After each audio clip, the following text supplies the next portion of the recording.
The Guardian News. By Shiv, Malik, Karen McVeigh, Elena, Cresci and Aisha Gani. Wednesday the 24th of September 2014. British teenage jihadi believed to have been killed in Syria.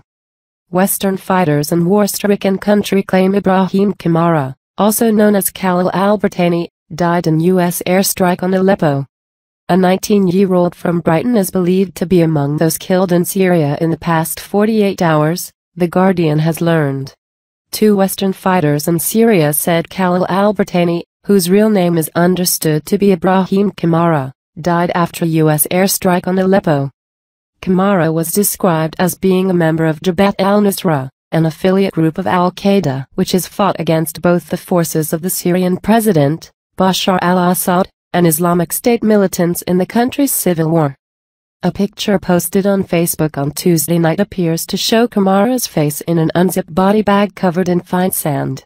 The Guardian has not been able to independently verify whether Kamara was killed by a U.S. airstrike. Kamara's own Facebook page said he had recently studied at Gurdian College in Brighton. The college confirmed that Ibrahim Kamara had studied there for 1 year to resit his GCSE exams. His mother, Khadijah Kamara, 35, who lives in Brighton, told The Guardian that she felt numb and confused when she was told on Tuesday that her son was dead. "It's confusing. I don't know what I felt or how I am feeling." Khadijah Kamara said she knew her eldest son was going to die when she found out he was in Syria. She came close to disowning him when he called to tell her where he was. "He called me in February. He said, 'Mum, I'm in Syria,' and I hung up. He rang again and I said, 'Don't ever call me.'"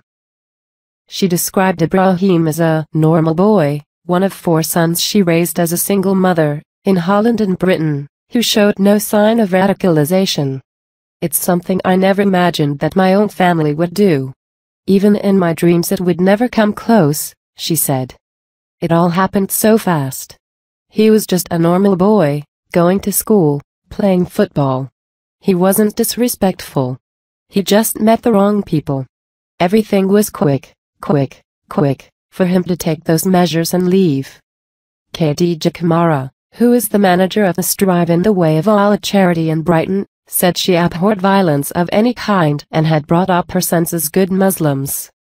Amr Dagays, a fellow Jabhat al-Nusra fighter who is also from Brighton, posted on his Facebook page that Ibrahim had died. Writing next to a picture of Kamara, Dagays said, "May Allah accept you, Ibrahim Kamara. What an honor. He always used to tell me he wants to catch up with my brother Abdullah." A Swedish fighter using the moniker Abu Ahmad Sandaki claimed Kamara had been hit by an American drone in Aleppo while he was sleeping. He died at the same time as a well-known Jabhat al-Nusra sniper, Abu Yusuf al-Turki. Sandaki, who is no longer fighting in Syria, said he discovered that Kamara was dead via a phone call from another fighter who was close to Kamara. He said he had been with Kamara earlier this year in the northwest province of Latakia, as well as at the base where Kamara was killed. When asked about Kamara's motives for traveling to Syria, he said, he wanted to contribute to the jihad in Syria and help the Muslims. Sandaki said Kamara had told him that he had no intention of returning to the UK. He said, and I quote, "I will never go back to the UK." If the account is correct, Kamara may be the first British fighter killed as a result of U.S. airstrikes in Syria. U.S. military sources confirmed that a series of raids had been carried out on Aleppo to strike the Khorasan group, who they said were in the final stages of plans to execute major attacks around the world.